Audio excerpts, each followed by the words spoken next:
जय हिंद फ्रेंड्स, भारत समाचार के इस शो अवधनामा में आपका एक बार फिर से स्वागत है। आज जिस मुद्दे की मैं चर्चा करने जा रहा हूं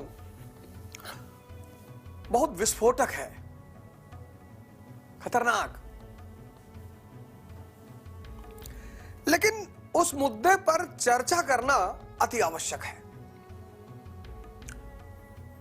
जो तैयारी कर रहे हैं, पढ़ाई कर रहे हैं, मैं उनके एंगल को भी लूंगा, समाज के एंगल को भी लूंगा, देश के एंगल को भी लूंगा, सारे एंगल को लूंगा। कौन सा मुद्दा? लेकिन उस मुद्दे पर आने से पहले मैं उस लाइन को फिर से दोहराना चाहूंगा। पढ़ो क्योंकि सीखना है, सीखो क्योंकि समझना है, समझो क्योंकि राइज करना है। Study to learn, learn to understand, understand and rise.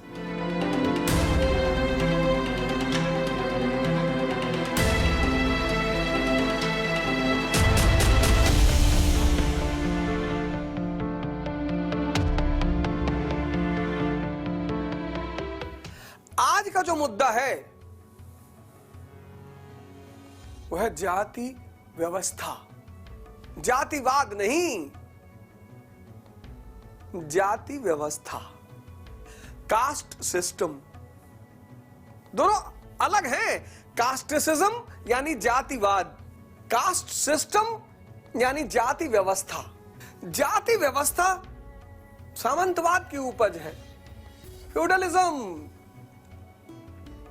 और कास्टिज्म, जातिवाद, साम्राज्यवाद उपज है, इंपीरियलिज्म की।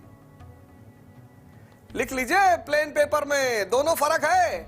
आज आप जाति व्यवस्था का शिकार नहीं हैं, आज आप जातिवाद के शिकार हैं। फर्क है दोनों में। जाति व्यवस्था सामंतवाद, गुप्त काल, गुप्तोत्तर काल, राजपूत काल। जातिवाद साम्राज्यवाद, कास्ट सिस्टम फ्यूडलिज्म की उपज है, और कास्टिसिज्म इंपीरियलिज्म की उपज है। और आज इस देश में कास्टिसिज्म ने रौद्र रूप ले रखा है, रौद्र। आएंगे उस पर। लेकिन इस व्यवस्था की कहानी शुरू करने से पहले मैं आपको कहानी सुनाता हूं, बड़ी प्यारी कहानी। शायद, आशा करता हूं आपको बड़ा मजा आएगा, और उस कहानी को सुनने के बाद आपको लगेगा कि ऐसा सबरी, महात्मा सबरी के पिता ने एक निम्न जाति से आती थी। तो उनके पिता ने उनसे कहा कि जब तुम्हारी शादी करेंगे तो ये भेड़ बकरी है, इन्हीं की दावत देंगे। तो महात्मा सबरी को लगा कि यार हमारी जो शादी होगी तो ये बेचारी भेड़ बकरियां काटी जाएंगी। तो घर छोड़कर चली गई, घर छोड़कर गई, जंगल चली गई, जंगल में रहने लगी। जंगल में महात्माओं की, संतों की कुटिया थी, तो जाती थी, संतों महात्माओं की सेवा करती थी, कुटिया साफ करती थी, पानी की व्यवस्था करती थी, सेवा करने लगी। महात्माओं ने एक दिन पूछा कि बड़ा अच्छा तुम सेवा हुआ तो कर रहे हो, भगवान तुमको आशीर्वाद दे, किस जाति की हो? बताया उन्होंने कि इस जाति के हैं, निम्न जाति के हैं। संतों ने भगा दिया, बिगड़े डालने चली आई, भागो यहां से। पर वो मानी नहीं, आती थी, साफ सफाई करती थी, चली जाती थी। एक दिन संतों को गुस्सा आ गया उनको देखकर, और किसी एक संत ने एक पत्थर खींच के मारा उनको कि भाग यहां से। सर फट गया उनका, सर फटा, खून की कुछ बूंदें, सामने एक तालाब था उसमें गिरी, पूरा तालाब लाल हो गया, पूरा तालाब लाल हो गया, लाल। महात्माओं ने बड़ी कोशिश की कि तालाब साफ हो जाए।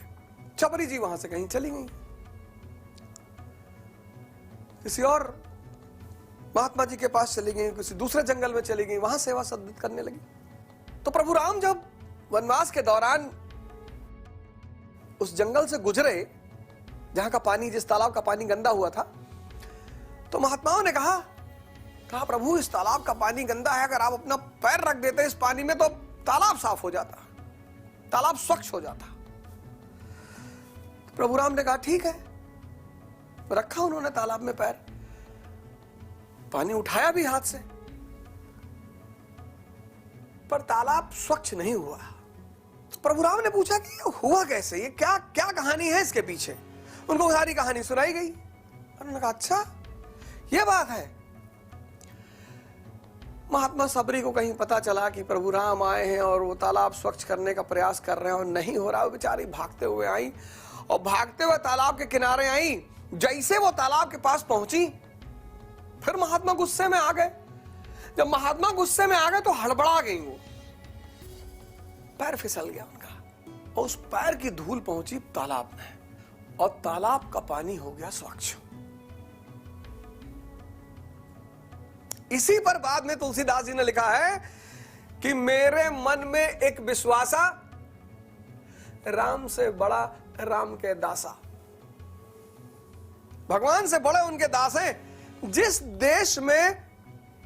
देश की संस्कृति में भगवान ईश्वर से ज्यादा शक्तिशाली एक निम्न जाति की महिला की साधना है, वहां जिस तरह के इल्जाम लगते हैं आज समाज पर, वहां जिस तरह का माहौल है आज समाज में, इतना नफरत एक दूसरे के प्रति, भगत सिंह, चंद्रशेखर आजाद, अशफाकुल्ला खान, राजेंद्र लाहिड़ी, ये लोग अपनी जान दिए इसीलिए कि हम मर रहे हैं इस देश को पैदा करने में और तुम इस देश को मिटा देना।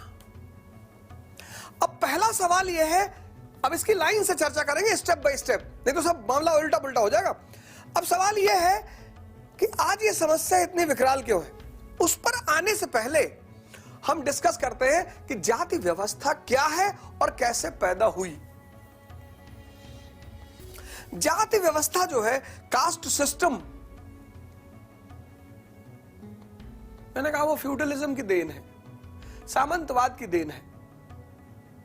मुद्रा अर्थव्यवस्था नहीं है, करेंसी सिस्टम नहीं है। तो जब करेंसी सिस्टम नहीं है तो कोई व्यक्ति जब तुमको सेवा देगा तो उसकी पेमेंट कैसे करोगे, और बिना पेमेंट के कोई सेवा नहीं देगा। अब ये बात दिमाग में रखो कि सामंतवादी व्यवस्था में मुद्रा अर्थव्यवस्था नहीं है। मैंने कहा ना, अफगानिस्तान की मुद्रा का नाम पता है, मुद्रा अर्थव्यवस्था नहीं है। मौर्य काल में दर्जी अपनी सेवा दे रहा है, नाई अपनी सेवा दे रहा है, कुम्हार अपनी सेवा दे रहा है, बुनकर अपनी सेवा दे रहा है, और सब सेवा के बदले में सेवा चार्ज ले रहे हैं। किसमें? मुद्रा में। मौर्य काल में सैलरी मिल रही है 48,000 पण से 60 पण, लेकिन सामंतवादी काल में मुद्रा अर्थव्यवस्था है ही नहीं। तो जब मुद्रा अर्थव्यवस्था नहीं है तो सेवा के बदले क्या, कोई अगर आपको सेवा देगा तो बदले में उसको क्या मिलेगा। और इसी पृष्ठभूमि में जाति व्यवस्था का जन्म हुआ। ये देखिए, एक गांव है अयोध्या, एग्जाम्पल सपोज करते हैं, एक गांव है अयोध्या और उस गांव में ये 4 लोग हैं गुप्तोत्तर काल में। का बढ़ई है, खा लोहार है, गा बुनकर है, घा नाई है। 4 लोग हैं। अयोध्या एक गांव है, वहां उस गांव में ये 4 लोग हैं, का बढ़ई, खा लोहार, गा बुनकर, घा नाई। और ये चारों उस गांव को अपनी सेवा देते हैं। मुद्रा अर्थव्यवस्था नहीं है, इस बात को दिमाग में पीछे रखना है, मुद्रा अर्थव्यवस्था नहीं है। तो इनको सेवा के बदले क्या मिल रहा है? गांव की उपज में हिस्सा। गांव में जो कृषि उपज है उस कृषि उपज में हिस्सा, और इसी को कहा गया जजमानी व्यवस्था।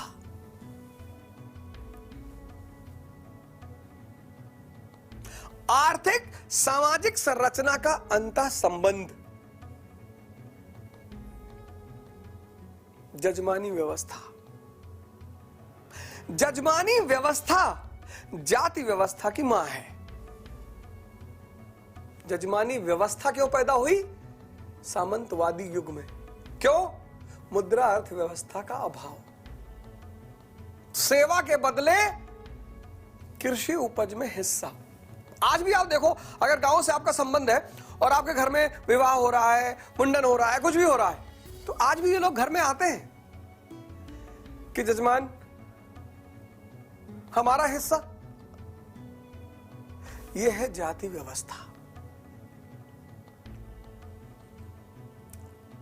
जिस तरह से मैं आज लोगों को सुनता हूं सोशल मीडिया पर, ऐसा हुआ वैसा हुआ, 3000 साल से ब्राह्मणों ने पढ़ने नहीं दिया। किसको? किसको नहीं? और मैं देखता हूं सम्मानित लोग, शिक्षक लोग। मैं इस देश के सभी शिक्षकों से अपील करता हूं, मैं बहुत कम जानता हूं, आप लोग मुझसे बहुत ज्यादा जानते हैं। मैं तो इतिहास का विद्यार्थी हूं और रहूंगा, लेकिन सबसे अपील करता हूं, आग न लगाए, नहीं तो घर सबके जलेंगे। 3000 साल ब्राह्मणों ने पढ़ने ही नहीं दिया। उपाली बुद्ध का शिष्य है, लोअर कास्ट। वाल्मीकि संत वाल्मीकि, महात्मा वाल्मीकि रामायण के रचयिता हैं। महात्मा वेदव्यास महाभारत, संत रविदास, उनसे तो एक श्लोक, एक लाइन में उन्होंने ऐसा फार्मूला दे दिया है कि अगर उस फार्मूले को इस देश का हर व्यक्ति मान ले, उसकी सारी दिक्कत खत्म। एक ही लाइन में दिया, कोई ग्रंथ नहीं, कोई किताब नहीं, कुछ नहीं। संत रविदास जाति से चर्मकार है, चमड़े का काम करते हैं। एक line, the shortest philosophy ever given by any saint. दुनिया का सबसे छोटा दर्शन किसी संत द्वारा अगर दिया गया है तो वो है संत रविदास के द्वारा। क्या है? मन चंगा तो कठौती में गंगा। कहानी पता है आपको कि रविदास जी चमड़े का काम करते थे और चमड़े का जो लोग काम करते थे उनके पास कठौता होता है, वेसल होता है मिट्टी का, उसमें चमड़े को भिगो के रखते हैं। तो उनके गांव का एक व्यक्ति प्रयाग जा रहा था गंगा नहा स्नान करने, माघ का मेला लगा रहा होगा, तो वो जा रहा था गंगा स्नान करने, उच्च वर्ण का व्यक्ति। तो जाते जाते उसने रविदास जी की कुटिया पड़ी। उन्होंने कहा, भाई महात्मा जी। बोले हाँ। बोले गंगा मैया का स्नान करने जा रहा हूं। तो रविदास जी ने कहा, यार भैया बड़ी अच्छी बात है, गंगा मैया का स्नान करने जा रहे हो, एक सिक्का हमारी तरफ से भी लेते जाओ और गंगा मां को अर्पित कर देना। ठीक है, दे दो सिक्का और फेंक के देना ऐसे। तो फेंक दिया उन्होंने सिक्का। उस व्यक्ति ने उस सिक्के पर गंगा जल डाला, शुद्ध कर दिया। जब गंगा जल डाल के सिक्का शुद्ध कर लेते हो तो गंगा जल डाल के आदमी शुद्ध नहीं कर पाते।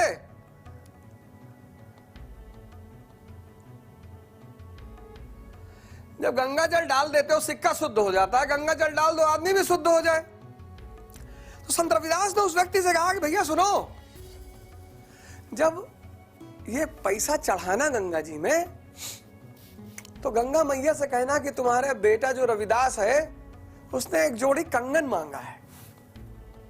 तो उस व्यक्ति ने रविदास से कहा कि अच्छा, तो गंगा मैया से मैं कंगन मांगू? वो देंगी। अरे बोले आप इतना काहे टेंशन ले रहे हो, आप इतना कह देना हमारी तरफ से कि आपके बेटे रविदास ने एक कंगन मांगा है। अब वो सज्जन चले गए प्रयागराज। नहाते वक्त उन्हें याद आया, नहाते वक्त उन्हें याद आया कि भाई संत रविदास ने पैसा दिया है। फिर उनके मन में आया कि डाले या ना डाले क्या पता चलेगा, उसको बचा लेते हैं। लेकिन दूसरी तरफ एक बात और याद आई कि रविदास ने कहा था कि भैया गंगा मैया से कंगन मांग लेना। तो उन्होंने सोचा लाओ ट्राई किया जाए। तो उन्होंने उस सिक्के को गंगा जी में डाला और डाल के कहा कि गंगा मैया आपके बेटे रविदास ने कंगन मांगा है। तब तक गंगा जी अवतरित हो गई। अब जो सिक्का ले गए थे तो बेचारे किसी तरह संभाले अपने आप को। उन्होंने कहा हाँ हाँ मुझे पता है मेरे बेटे ने कंगन मांगा, ये लो ले जाओ मेरे बेटे को दे देना। अब उन साहब को जब सोने का एक जोड़ी कंगन मिला फिर उनका दिमाग काम किया। इस कहानी में एक बात पे ध्यान रखना, दिमाग पे, मन पे। उन्होंने सोचा इतना प्यारा कंगन राजा साहब को दे दे, राजा साहब बड़ा खुश हो जाएंगे। गए उन्होंने राजा साहब से कहा कि साहब कंगन लाए हैं महारानी साहिबा के लिए और बहुत बढ़िया कंगन है।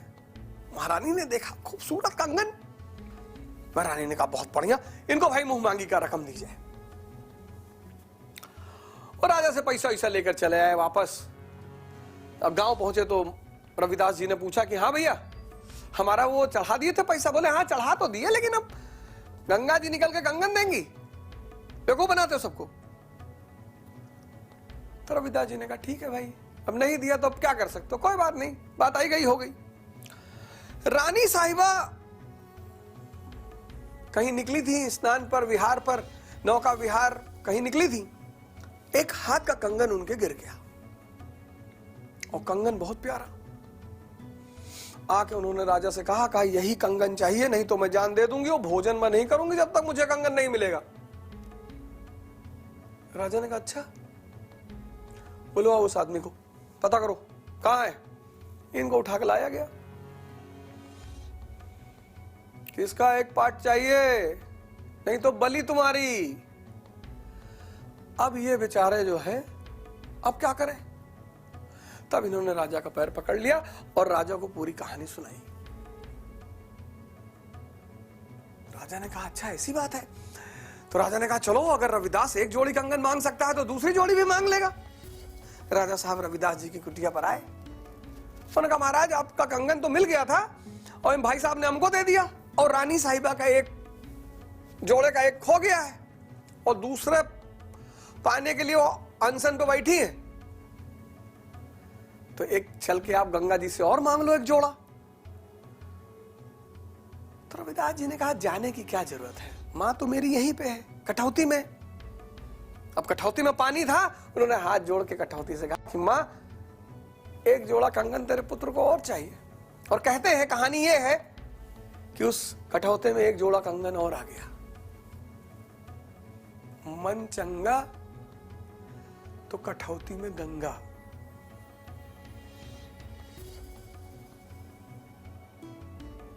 संत रविदास के कहने पर, एक चर्मकार के कहने पर गंगा मां कंगन देती थी। यूरोप वहां भी तो सर्फडम था, फ्यूडलिज्म। वहां भी तो समाज में तीन ही लोग थे, प्रीस्ट, नोबल, कॉमन पीपल। अब यूरोप में कोई कहता है अरे भैया हमको पोप ने बहुत सताया, भैया हमको पादरियों ने बहुत सताया, हम भैया इनसे बदला लेंगे। भैया व्यवस्था थी, व्यक्ति जिम्मेदार नहीं था, व्यवस्था थी, व्यवस्था, समाज को संचालन करने की व्यवस्था। अब तुम व्यक्ति पर दोषारोपण करोगे। जाति व्यवस्था, जाति व्यवस्था की मां जजमानी व्यवस्था। जजमानी व्यवस्था किसकी वजह से पैदा हुई? सामंतवादी व्यवस्था से। जाति व्यवस्था का जन्म गुप्त काल में, प्रोत्साहन गुप्तोत्तर काल में, पीक राजपूत काल में। इसने क्या किया? जाति व्यवस्था ने एक बहुत महत्वपूर्ण इकोनॉमिक संरचना, आर्थिक संरचना को जन्म दिया। बहुत महत्वपूर्ण आर्थिक संरचना, इकोनॉमिक स्ट्रक्चर को जन्म दिया सेल्फ सफिशिएंट विलेजेस, आत्मनिर्भर ग्राम। बाहर से कुछ चाहिए ही नहीं, बाहर से कुछ चाहिए ही नहीं। सेल्फ सफिशिएंट विलेजेस, भारत के इतिहास की सबसे खूबसूरत चीज, सबकी एक दूसरे पर निर्भरता, प्रेम, सामंजस्य, भाईचारा। तुर्क आए, मुगल आए, उन्होंने कहा भैया इतनी प्यारी व्यवस्था है, चल रही है, चलने दो, इसको मत तोड़ो, ये चल रही है, गतिमान है, इसको चलने दो। उन्होंने इसको टच नहीं किया, चलती रही। बाहरी थे, विदेशी थे, दूसरे धर्म के थे, उन्होंने इसको टच करने की कोशिश नहीं की। उनको लगा कि अगर हम इस चीज को टच करते हैं तो समाज यानी धर्म से जुड़ा हुआ मुद्दा और धार्मिक रूप से लोगों की भावनाएं भड़क जाएंगी, चीजें चलती रही। और इस व्यवस्था ने विशेषीकरण पैदा किया उत्पादन के क्षेत्र में, बुनाई के क्षेत्र में विशेषीकरण, विशेषीकरण, स्पेशलाइजेशन नहीं,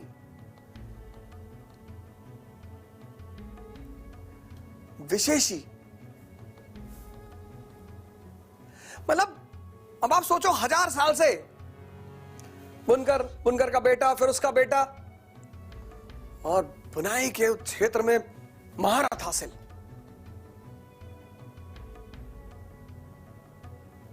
चर्मकारी के क्षेत्र में महारत हासिल। इस व्यवस्था की जो सबसे बड़ी कमी थी वो थी ऊंच नीच का भाव, जो बाद में विकसित हुआ, उस पर मैं चर्चा करूंगा, उसको आप टेंशन ना लें। जाति व्यवस्था चलती रही, अंग्रेज आए, ब्रिटिश शासन की शुरुआत हुई। अब जाति व्यवस्था का केंद्र क्या है? जमीन, जमीन की उपज में सबका हक। अंग्रेजों ने एक बड़ा क्रांतिकारी काम कर दिया, बहुत क्रांतिकारी, और वो क्रांतिकारी काम यह था कि जमीन को प्राइवेट प्रॉपर्टी बना दिया, व्यक्तिगत संपत्ति। समझिएगा, बड़ा प्यारा कॉन्सेप्ट है। अभी तक ये गांव है अयोध्या, और इस गांव के उपज में सबका हिस्सा है। अब जमीन बन गई प्राइवेट प्रॉपर्टी, परमानेंट सेटलमेंट। इस प्रक्रिया ने, कौन सी प्रक्रिया कि जमीन जब प्राइवेट प्रॉपर्टी बन गई, इसने जजमानी व्यवस्था की हत्या कर दी।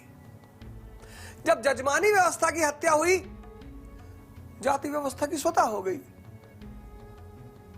जाति व्यवस्था और जजमानी व्यवस्था पूरक हैं, अलग हो ही नहीं सकते, अलग हो ही नहीं सकते, संभावना ही नहीं। लेकिन कहते हैं कि परंपराएं लंबे समय तक लोगों का पीछा करते हैं। कभी कभी जो कानून पैदा होते हैं परिस्थितिवश, समय के अनुसार, उनका एक समय के बाद उपयोगिता खत्म हो जाती है, लेकिन वो परंपरा के रूप में बरकरार रहते हैं। और परंपरा जिसकी उपयोगिता ना हो, वो घातक बन जाती है। तो जजमानी व्यवस्था की हत्या, जाति व्यवस्था की हत्या। लेकिन जाति परंपरा के रूप में चलती रही। ऊंच नीच का भाव कि जुल्हा है, ये चर्मकार है, ये धुनिया है, ये भाव पैदा हो गया। ये ऊंच नीच का जो भाव पैदा हो गया, इसने जाति परंपरा को घातक बना दिया। इस बात का एहसास हुआ 19वीं शताब्दी के सुधारकों को, ये तो बहुत हानिकारक है। आज हमारे बड़े सारे भाई, हमारे बड़े सारे मित्र डॉक्टर बाबा साहब का नाम लेते रहते हैं, ज्योतिबा फूले जी का नाम लेते रहते हैं। निश्चित तौर पर उन्होंने बहुत कुछ किया, और मैं तो आधुनिक इतिहास में उन पर बेहद चर्चा करूंगा। लेकिन बाबा साहब तो बहुत बाद में आए। बाबा साहब और ज्योतिबा फूले से पहले जिस आदमी ने इस परंपरा के खिलाफ आवाज उठाई, राजा राम मोहन रॉय। उसके बाद ईश्वरचंद विद्यासागर।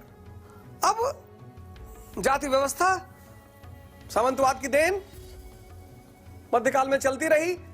उसका सबसे इंपॉर्टेंट पहलू रहा आत्मनिर्भर ग्राम। परंपरा के रूप में ऊंच नीच का भाव पैदा हो गया, घातक बन गई। राजा राम मोहन रॉय, ईश्वरचंद विद्यासागर जैसे लोगों को इसका एहसास हुआ, उन्होंने इसके खिलाफ आवाज उठाना शुरू किया। ईश्वरचंद विद्यासागर ने निम्न जाति के लिए पहला संस्कृत विद्यालय खोला। पता करिएगा जाकर, मैं चर्चा करूंगा कि उच्च वर्ग की श्रेष्ठता किस पे है, संस्कृति के ज्ञान पे। तो निम्न जाति के लोग भी अब संस्कृत पढ़ेंगे और संस्कृत शास्त्रों का अध्ययन करेंगे और समानता का दर्जा पाएंगे। 1857 का विद्रोह हो गया, सत्ता परिवर्तन हो गया, सत्ता कंपनी से आ गई ब्रिटिश क्राउन के पास। क्राउन को लगा कि बॉस शोषण तो इनका करना ही है, एक्सप्लॉइट तो इनको करना ही है, और अगर एक्सप्लॉइट करते रहेंगे तो ये फिर विद्रोह करेंगे, और अगर सब मिलकर विद्रोह करेंगे तो हम खतरे में पड़ जाएंगे। और यहीं से डिवाइड एंड रूल के सिद्धांत को बढ़ावा मिलना शुरू हुआ। राष्ट्रीय आंदोलन की शुरुआत 1857 के बाद, वो सब हम आधुनिक इतिहास में चर्चा करेंगे। राजनीतिक दलों का गठन,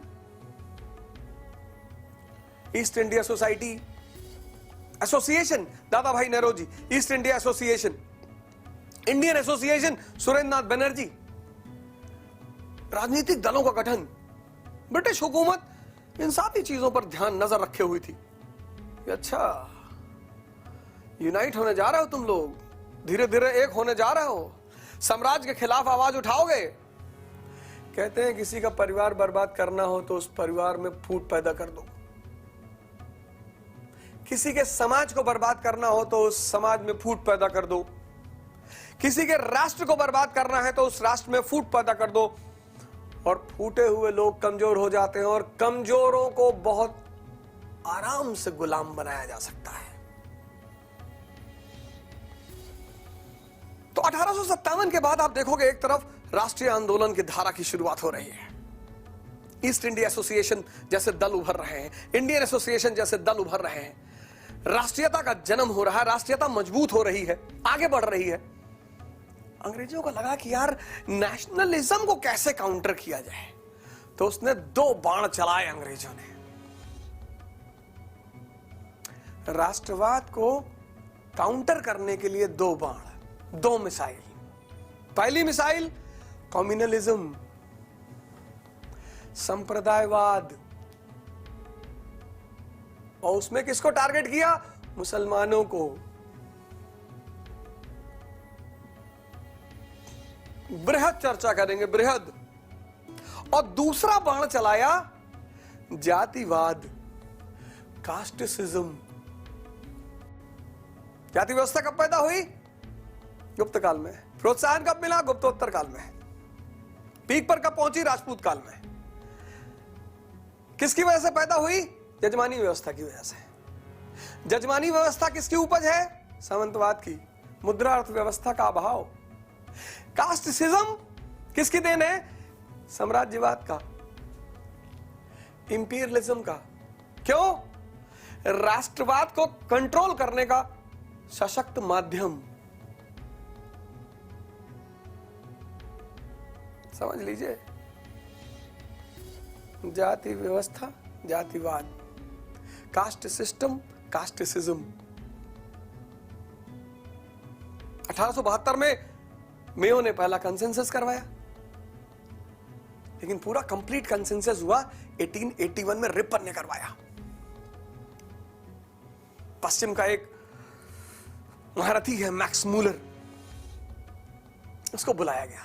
आर्यन इन्वेजन का सिद्धांत देता है वो कि विदेशी, ये जो अपर कास्ट इंडिया में विदेशी है, मूल निवासी का सिद्धांत विदेशियों का सिद्धांत। डिवीजन पैदा करो। 1885 में कांग्रेस पैदा हो गई, राष्ट्रवाद निखरना शुरू हुआ। अब सरकार को लगा कि यार वो जो दोनों बच्चे पैदा किए तो कहां है वो? बोले कौन से साहब 2 बच्चे? बोले वही संप्रदायवाद। बोले हैं साहब? हाँ। बोले आगे लाओ। तो 1905 में स्वदेशी आंदोलन, साम्राज्यवाद को चुनौती, और 1906 में मुस्लिम लीग का जन्म कि भैया हम साम्राज्यवाद हम नहीं जानते, हम अलग परेशान हैं भैया, हम मुसलमान हैं अलग परेशान हैं। और 1924 में डिप्रेस्ड क्लास एसोसिएशन। तो जैसे ही राष्ट्रवाद ताकतवर हुआ, उस राष्ट्रवाद को कमजोर करने के लिए एक बाण इधर से आया कम्युनलिज्म का, संप्रदायवाद का, और एक बाण इधर से आया कास्टिसिज्म का, जातिवाद का। आधुनिक भारत में पढ़ेंगे, आधुनिक भारत में इस पर चर्चा करेंगे। बाबा साहब अम्बेडकर,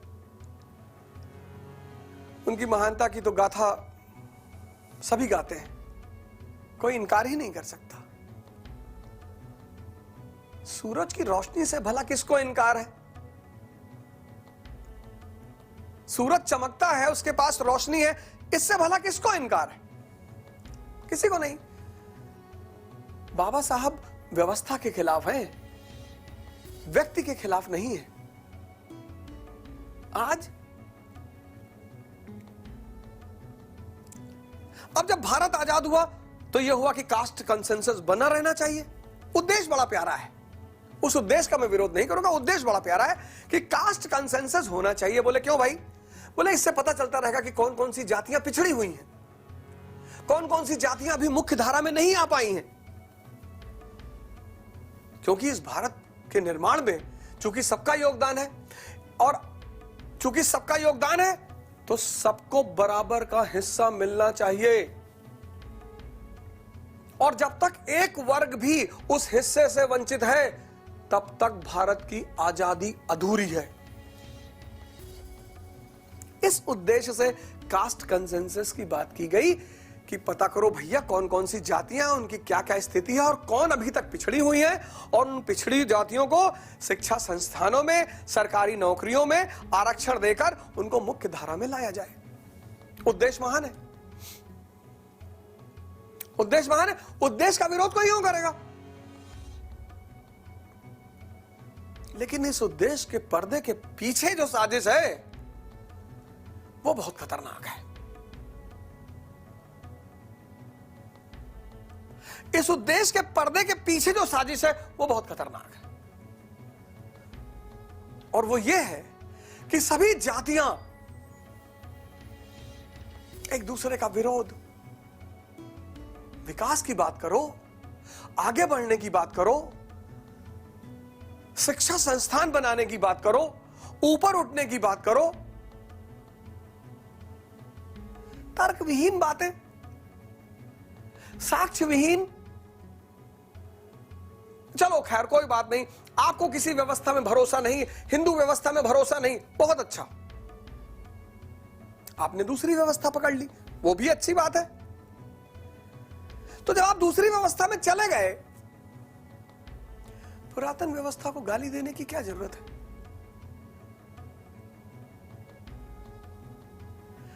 जाति व्यवस्था, इस जाति व्यवस्था और जातिवाद, जाति व्यवस्था की तो मैंने यहां चर्चा कर दी, कास्ट सिस्टम की यहां चर्चा कर दी, जातिवाद भी आपको बता दिया, लेकिन जाति आंदोलन, इस पर मैं चर्चा करूंगा आधुनिक भारत के इतिहास में। एक व्यवस्था जो पैदा हुई सामंतवाद की गोद में, जो वाद बनी साम्राज्यवाद की गोद में, आज स्वतंत्र भारत में इस देश के लिए सुरसा बनती जा रही है। मैं इस देश के प्रत्येक व्यक्ति से, हर व्यक्ति से हाथ जोड़कर प्रार्थना करता हूं कि आपको हक है अपने लिए लड़ने का, आपको हक है अपने अधिकार मांगने का, आपको हक है विकास करने का। आप अपने हक का इस्तेमाल करिए, आगे बढ़िए, लड़िए, अपने हक को लीजिए, नफरत मत फैलाइए। जब ये देश रहेगा तभी तो हम सब रहेंगे। हम सब 18वीं शताब्दी में कितने प्यार से अंग्रेजों ने इस देश को कब्जा किया। अंग्रेजों ने नहीं, ईस्ट इंडिया कंपनी ने। हर जात के लोगों ने, हर धर्म के लोगों ने, हर क्षेत्र के लोगों ने, हर वर्ग के लोगों ने, हर लिंग के लोगों ने, और तब जाकर भारत देश का जन्म हुआ। एक अच्छी दूरी हमने तय की, अच्छी दूरी तय की, सबका साथ, सबका विकास।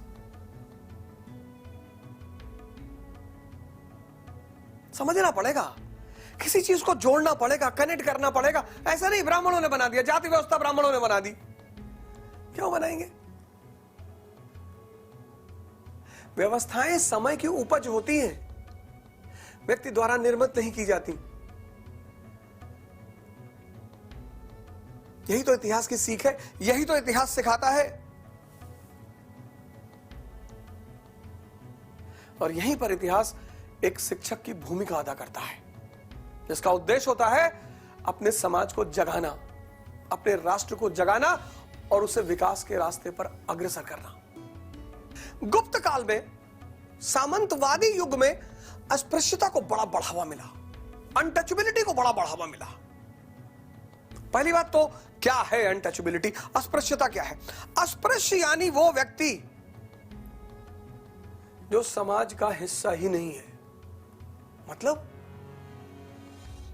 ब्राह्मण, क्षत्रिय, वैश्य, शूद्र, दास, ये 5 समाज के हिस्से हैं। ब्राह्मण, क्षत्रिय, वैश्य, शूद्र, दास, स्लेव, ये 5 समाज के हिस्से हैं। इन 5 से बाहर है अनटचेबल, अस्पृश्य, समाज का हिस्सा ही नहीं है, सोशल आइडेंटिटी ही नहीं है, सामाजिक अधिकार ही नहीं है। शूद्र, शिक्षा का अधिकार नहीं, बाकी सारे अधिकार हैं। शूद्र को शिक्षा का अधिकार नहीं, बाकी सारे अधिकार हैं। दास, धर्म कहता है कि जो व्यक्ति अपने दास के साथ मानवतावादी व्यवहार करता है उसे पुण्य मिलता है। अस्पृश्य समाज का हिस्सा ही नहीं है, समाज के बाहर रहेगा, समाज का छोड़ा हुआ खाएगा, समाज का छोड़ा हुआ पहनेगा और कोई अधिकार नहीं, निकृष्टतम सेवाओं को देगा। जैसे शमशान घाट पर रहेगा, नियम बनते थे, तो नियम को इंप्लीमेंट कराने की शक्ति भी तो होनी चाहिए। और ये जिम्मेदारी किसकी है? धर्म की, स्टेट की। आज जैसे भारत राज्य ने कोई कानून बनाया, तो कानून को इंप्लीमेंट करने के लिए पुलिस व्यवस्था है, कोर्ट व्यवस्था है, सब कुछ है, करेंगे इंप्लीमेंट। नोटबंदी आई, किया। ट्रिपल तलाक, किया। प्री मॉडर्न इंडिया में अब सबको तो मृत्युदंड दे नहीं सकते, तो कुछ ऐसा करना है कि समाज उस व्यवस्था को तोड़ने में कांप जाए, डर जाए। अरे नहीं भैया, ना धार्मिक नियमों का उल्लंघन नहीं करेंगे, सामाजिक नियमों का उल्लंघन नहीं करेंगे, आर्थिक नियमों का उल्लंघन नहीं करेंगे। अब इस लाइन को सुनिएगा, untouchability in pre modern India was a punishment to maintain social, economic, religious rules. आधुनिक पूर्व भारत में अस्पृश्यता एक दंड था, जिसका उद्देश्य था सामाजिक, आर्थिक, राजनीतिक, सांस्कृतिक व्यवस्था को बनाए रखना। और जिसने भी इस व्यवस्था को तोड़ने की कोशिश की, उसको समाज की इकाई से बाहर कर दिया जाएगा। आज भी आप सुनते होंगे जाति निकाला, आज भी बड़ी सारी कम्युनिटियां हैं भारत में जिनमें यह है जाति निकाला। अब ये बुनकर, गुप्तोत्तर काल का, अगर हम इसे जात से बाहर कर दें तो सिर्फ जाति से बाहर नहीं होगा, अर्थव्यवस्था से भी बाहर हो जाएगा।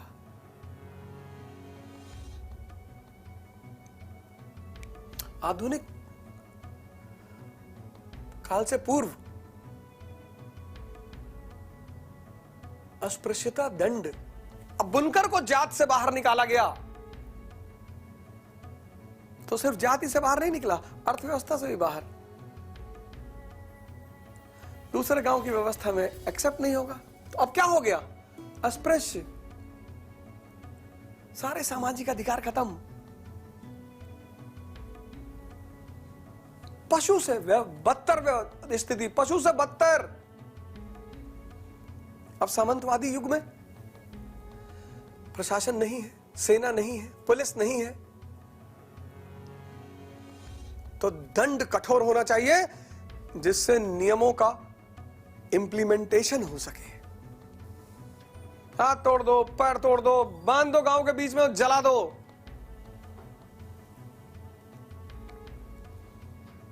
विच हंटिंग, अस्पृश्यता, सामंतवादी युग में सजा देने का सशक्त माध्यम। जो भी व्यवस्था का उल्लंघन करेगा उसको समाज से बाहर कर दिया जाएगा। अगले एपिसोड में आपसे फिर मुलाकात होगी। जय हिंद।